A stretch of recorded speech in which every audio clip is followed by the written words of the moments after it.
Ya, Bang Juma, ini kan banyak anak-anak muda milenial sekarang kan ya, luar biasa kan, cerdas-cerdas anak-anak muda milenial sekarang ini kan ya. Luar biasa, saya salut ya. Beda dengan generasi-generasi kita dulu ya. Anak-anak muda sekarang ini kalau mencari kebenaran ya tentu dia mencari gitu ya, dia akan istilahnya membuat pertanyaan sendiri, dia mencari jawabannya sendiri kan.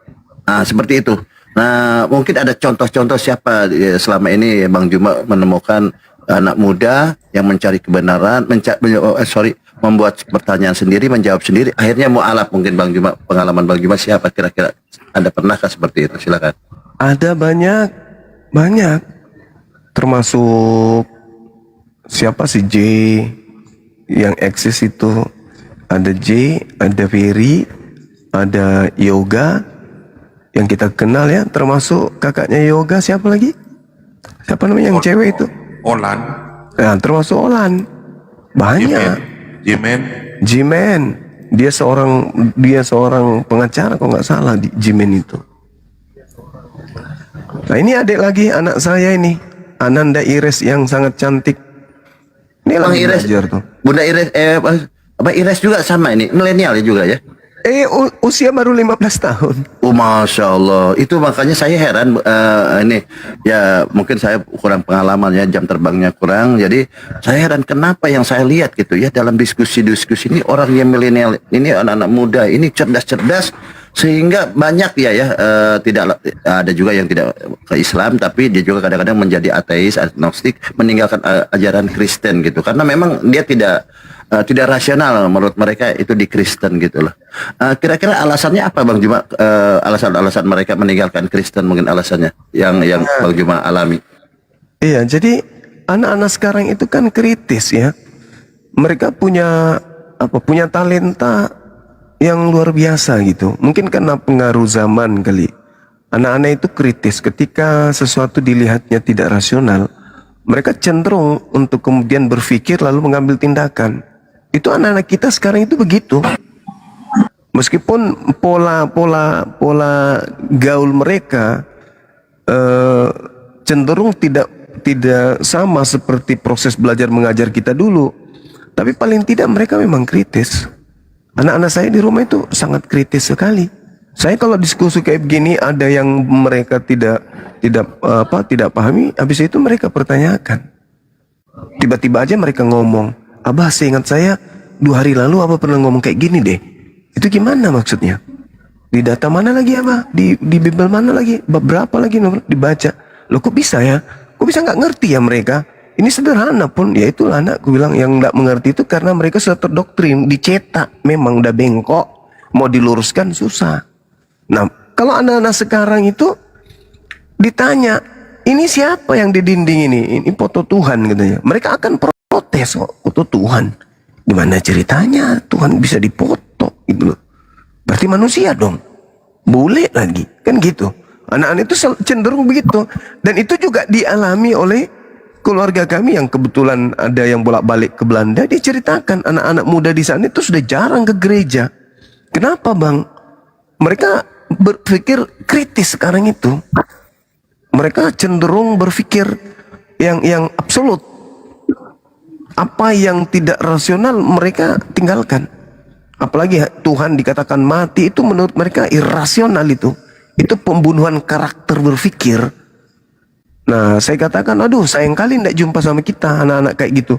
Anak-anak yang sudah mati akal dengan keyakinan nenek moyang mereka, itu sangat mudah kemudian kita kasih asupan. Ini loh, dalil kitab Anda mengatakan itu loh, bahwa memang kalian diajarkan untuk mematikan akal. Dalilnya ini. Mereka kan terkaget, kok bisa seperti ini. Sementara di Al-Quran justru kebalikan. Yang mendapatkan pelajaran itu yang menggunakan akal, itu Al-Quran. Kalau di mereka, pemikiran manusia, itu kemudian bahkan pengetahuan Tuhan pun ditawan. Ditawan pengetahuan Tuhan itu, maksudnya dikebiri pengetahuan Tuhan itu untuk mengajak manusia-manusia yang masuk ke dalam lingkarannya percaya kepada Kristus yang mereka ajarkan. Itu ada tuh dalam kitab mereka, 1 Korintus 1:19, 2 Korintus 10 nomor 5, bagaimana akal dimatikan. Kebalikan dengan di Islam. Jadi kalau anak-anak kita semacam di Ananda Ires ini banyak bertanya, kenapa bisa begini, kenapa ya itu wajar. Karena memang zamannya keterbukaan. Begitu Bang Baal. Luar biasa. Ini ada tamu kita Bang Henry dan Bang Chris ya. Sebelum Bang Henry dan Bang Chris, mungkin nanti Bang Henry dulu ya. Bang Chris nanti step by dulu, kita ngantri ya. Memang Gurunda ini kan orang yang cerdas gitu ya, bijaksana, bijak sini, bijak situ ya, guru yang sangat besar. Jadi waktunya harus dimanfaatkan dan harus teratur karena ilmu yang dari beliau ini gratis, tis gitu ya. Bang Henry, cuma jadi ya poinnya bahwa generasi muda sekarang ini adalah luar biasa cerdas, dia kritis, banyak bertanya itu lebih bagus banyak bertanya ya daripada banyak congor, kan begitu Bunda Juma ya. Nah, tinggal memang ada di Kristen ini tinggal generasi tua ya, sudah karatan lah mungkin ya. Ya oke. Bang Chris sebentar ya Bang Chris. Di Kristen ini ada memang tinggal sisa-sisa generasi tua yang sudah karatan, yang susah memang ya. Tapi biarlah nanti kan sebentar lagi.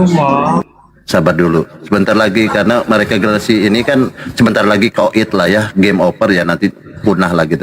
Oke Bang Henry, seorang Kristen mau berdiskusi dengan Bang Juma atau gimana Bang Henry, silakan.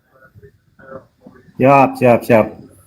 Ya, ini silakan yang kondusif ya, dimanfaatkan waktunya. Ini TikTok ya, bukan di TikTok. Sebelumnya saya selamat malam kepada teman-teman semua, khususnya Dinda saya yang paling ganteng Bang Zuma. Iya Bang. Masya Allah. Ya, itu tepat sekali itu. Tepat sekali pernyataan Anda ini, tepat. Oke, silakan Bang Henry mau ngambil topik apa? Silakan. Silakan manfaatkan waktunya. Muslim akan mute semua ya. Di sini kalau ada narasumber kita mute semua. Yang penting kondusif, jangan memotong pembicaraan. Bang Jumat juga tidak akan memotong pembicaraan Anda dan sebaliknya demikian. Tapi manfaatkan waktu, jangan terlalu panjang, jangan terlalu pendek. Dan juga ya, silakan. Ya, sesuai dengan tema ya Bang Hendrik ya. Sesuai dengan tema. Ya. Keluarkan ilmu Anda, hajar Bang Juma. Saya senang kalau Bang Juma ini memang game over hari ini kalah oleh Anda, luar biasa. Karena memang belum bisa dikalahkan. Silakan Bang Yadi. Cuma. Iya. Gimana Bang? Apa kareba kamarnya baju-baju? Alhamdulillah baju-baju Yesus. Silakan saya naikkan Bang Kris ya, silakan. Nah, ini adalah ketenangan dari kaptennya. Iya. Pernah saya dapat video tentang Juma yang mengatakan seolah-olah membalik ayat firman Tuhan yang dibaca sementara dibacakan itu. Apakah itu videonya masih ada atau sudah tidak ada? Masih. Karena saya cari tidak ada, sudah tidak dapat. Masih ada itu, banyak pun. Itu di Keluaran 23 nomor 7 nomor 8 ya. Itu. Betul. Banyak yang soroti kan dari Kristen Bang. Iya, betul. Iya. Boleh memang kita itu bahas? Kita balik atau memang begitu bunyinya? Jadi gini, saudaraku, jadi gini. Ya, kan bunyi ayat itu begini. Haruslah kau jauhkan dirimu dari perkara dusta. Orang yang tidak bersalah dan orang yang benar tidak boleh kau bunuh. Sebab aku Tuhan tidak akan membenarkan orang yang bersalah. Keadaan yang terjadi di iman Kristen, kepercayaan Kristen adalah orang yang tidak bersalah dibunuh, orang yang benar dibunuh, orang yang bersalah banyak dosa dibenarkan. Betul nggak? Oh, jadi maksudnya di Bali itu begitu ya? Nah, jadi saya katakan begini waktu itu, kan itu potongan beberapa detik aja diambil sama saudara kita Kristen. Jadi saya mengatakan sebelumnya, kalau penyaliban itu benar adalah perintah Tuhan, maka dalil Keluaran 23 itu harus dirubah. Karena Yesus mengatakan di dalam Lukas 24 nomor 44, harus digenapi semua yang tertulis tentang aku di dalam kitab Taurat. Keluaran itu adalah bagian daripada kitab Taurat. Maka kalau Yesus ini benar-benar diinginkan disalib oleh Tuhan, maka dalil itu harus dirubah oleh Tuhan. Haruslah kau dekatkan dirimu dari perkara dusta. Orang yang bersalah, orang yang tidak bersalah, dan orang yang benar boleh kau bunuh. Nah, itu baru cocok dengan imannya Kristen. Yesus ada nggak salahnya? Nggak ada. Yesus orang benar nggak? Orang benar. Boleh nggak dia dibunuh? Berdasarkan dalil ini tidak boleh. Tapi kata iman Kristen boleh untuk nebus dosa orang-orang yang bersalah. Berarti orang bersalah dibenarkan dengan cara membunuh orang yang benar. Maka kalau memang Kristen mau kemudian jujur, maka dalil ini harus dirubah, direvisi berikutnya. Dalil ini sudah harus bunyi yang seperti yang saya katakan tadi. Potongan itu diambil, lalu dikatakan, wow, semua merubah-rubah dalil. Saya bukan lembaga Bible yang suka merubah dalil. Begitu, Makanya saudaraku. saya baca itu, lihat itu video. Ya. Tapi ternyata ada sambungannya ya. Ya, itu video panjang itu, berjam itu video. Tapi ya sedikit aja yang diambil. Gitu. Kaman jo batang. Oke, paham injo pernah kamu manjo. Iya. Apakah aneh? Katolik apa Protestan? Sebenarnya aja lah pepetanangan tapi ya kule di kota-kota nambah tuh katanya kule piwali nak pun di kota nang. Itu yang apa? Yang penting tujuannya untuk edukasi. Iya. Lanjut Ki. Tapi siapa nih pepetanangan salah ini apa namanya? Apa Jo? Ada ayat saya biasa dengar di di TikTok itu tentang Maryam 71 itu. Katanya kita harus masuk.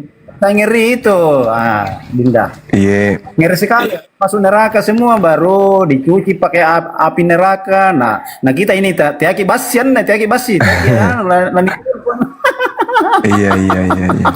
Iya, cocok Gi. Betul. Itu bila tangkas lagi. Siap. Nah, Iya. coba di bagaimana penjelasannya Dindaku yang paling ganteng. Ya, jadi kalau kita melihat di dalam ayat tersebut ya, ayat ini dalam surah Maryam 71 ini itu diceritakan bahwa tidak ada seorang pun ketika Al-Quran itu bernarasi. Al-Quran itu bernarasi kadang kepada satu kelompok kaum, kadang kemudian kepada kaum tertentu, dan kadang kepada seluruh manusia. Khusus dalil ini itu seluruh manusia. Makanya ada pengecualian di data ayat 72-nya.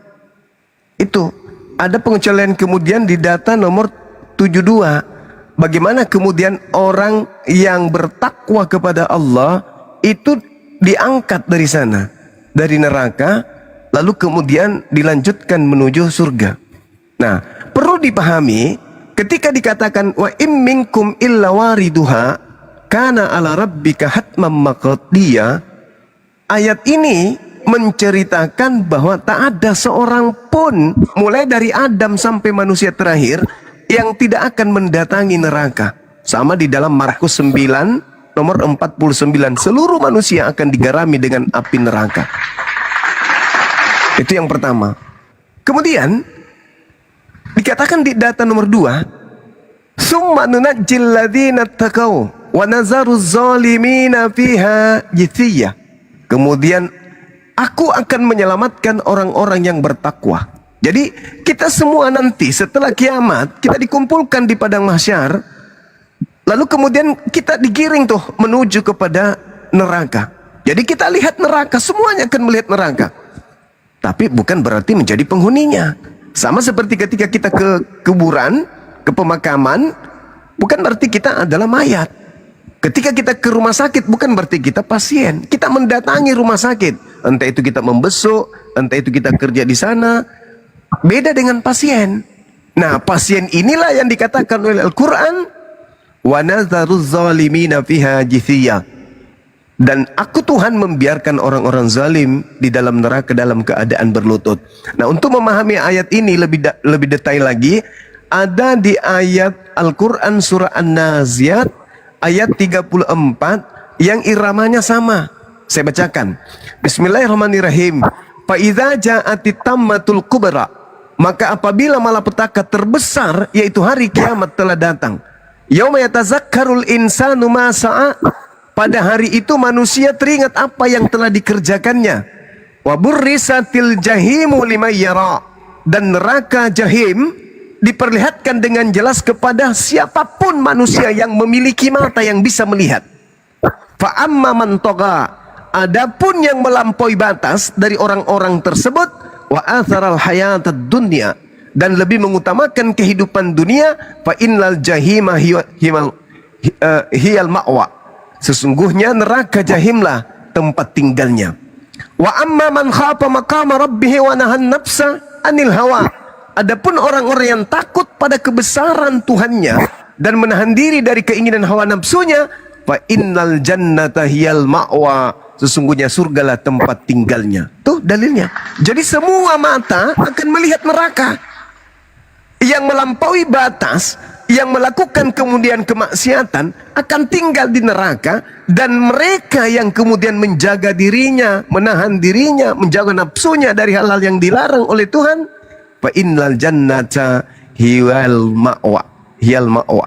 Jadi sesungguhnya surga tempat tinggalnya. Ini saudaraku, kalau Anda mengatakan tadi saya ngeri dengan ayat itu, saya juga membaca di dalam Yesaya 66 nomor 17 18, Tuhan di sana bersumpah, aku akan datang membawa api yang menyala-nyala untuk membakar semua pemakan babi.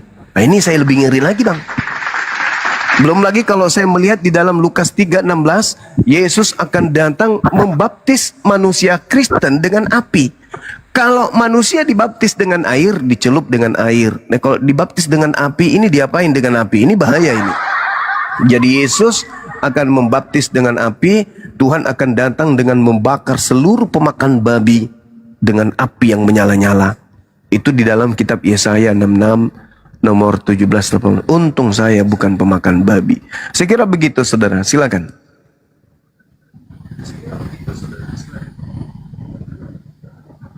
Dan memperakatuat.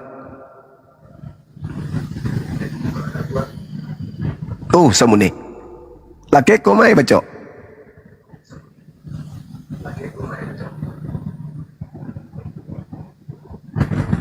Aku tak tanggung jawab.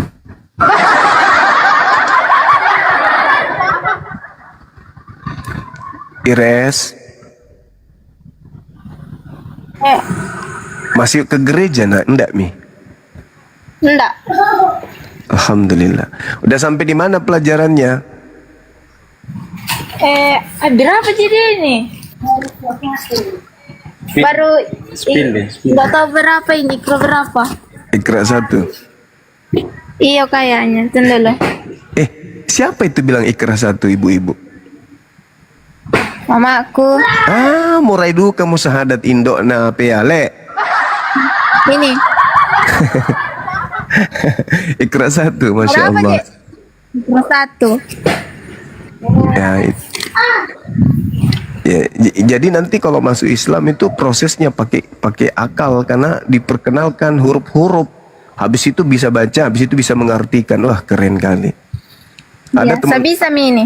Oh, Masya Allah. Ya, coba dibaca. Kasih besar saya sedikit, host. Bagaimana nadanya? Ya, coba ikuti Roy. Tak ikuti Roy apa? Barini maro, le. Hehe. Ini. Manarang indokmu pea. Lamanjo masih gika pangindo. Nah, memang Islam dia. Oh. Mama sambungku itu. Oh, Mama sambung, Masya Allah. Aku sayang, aku Indo aslimu nak. Oke, lanjut nih paling. Apa itu bacanya? Ataba. Taba'a. Ta'aba. Bata. Bata'a. Ataba. Masya Allah. Ta'ata. Bang Andre Sekran. Ataba. Tata'a. Abata. Masya Allah. Masya Allah. Iya. Perkenalan huruf ini namanya, huruf hijaiyah. Coba lembaran berikutnya. Ini? Ya. Type apa? Ini. Sa ini. Ya. Saaba. Sabata. Batata. Baasa. Ataba.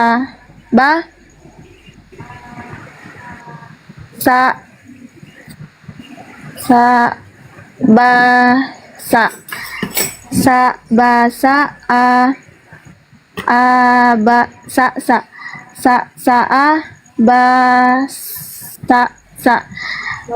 So. Bagaimana kah? Makutiroy. Tha. Ini. Baik. Ujung lidah dengan berada di tengah-tengah ujung gigi bawah dan atas. Tha. Sa. Ya. Sa. Tha. Mau diulang? Ada enggak surat pendek yang dihafal? Surat pendek. Iya. Belum. Oh, belum. Iya. Nah, nanti latihan Al-Fatihah. Al-Fatihah. Yang Iya. di sana. Bukan. Bukannya di Al-Qur'an. Oh iya.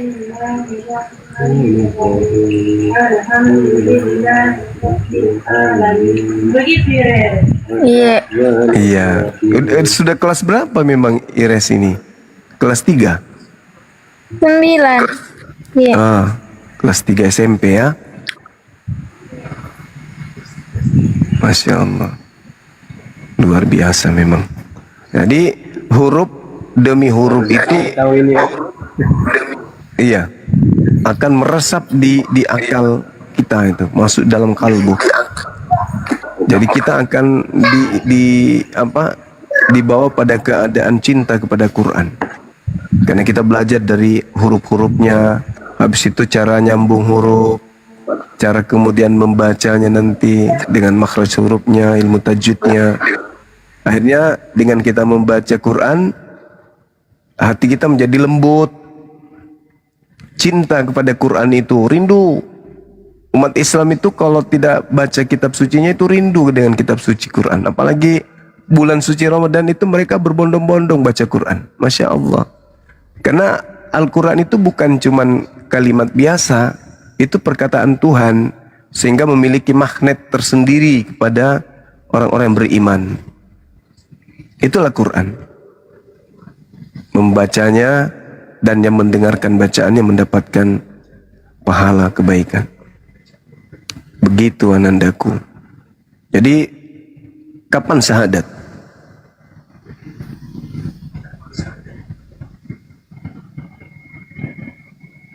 Biar ilmunya lebih Apa cepat. sahabat?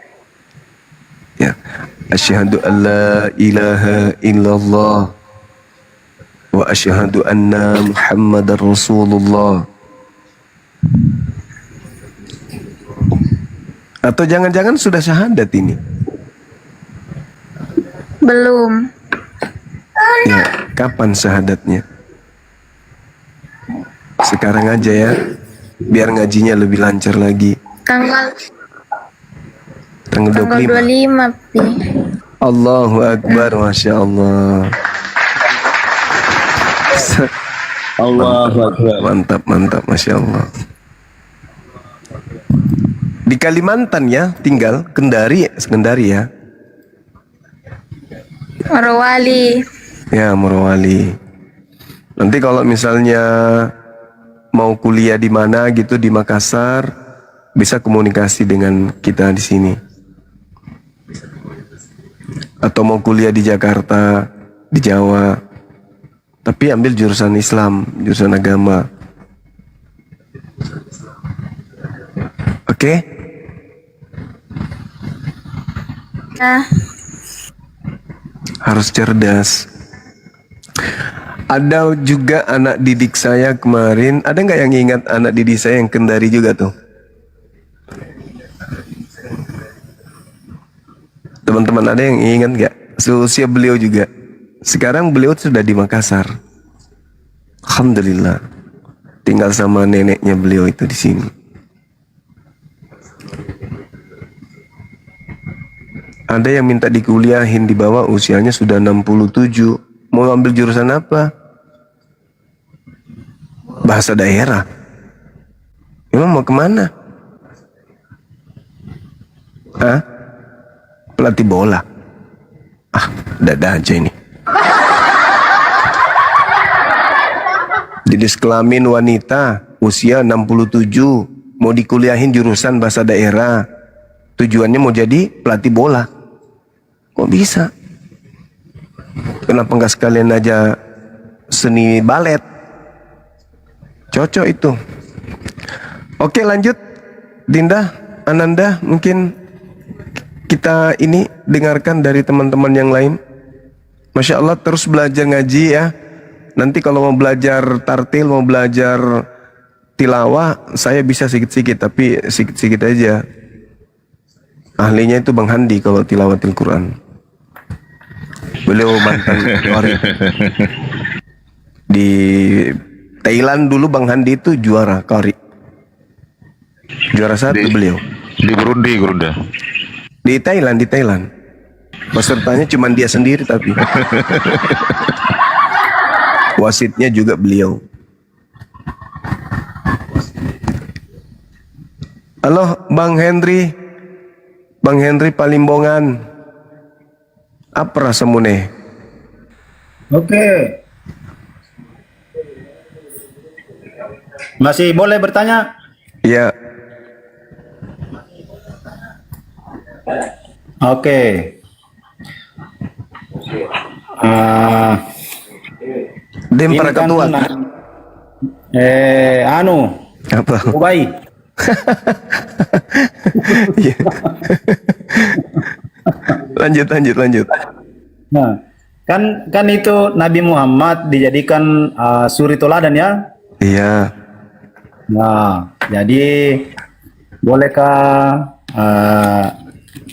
kami mendengarkan perbuatan-perbuatan Nabi Muhammad yang secara langsung dijadikan teladan bagi saudara-saudara kita umat Islam. Contohnya apakah perbuatannya seperti apa namanya?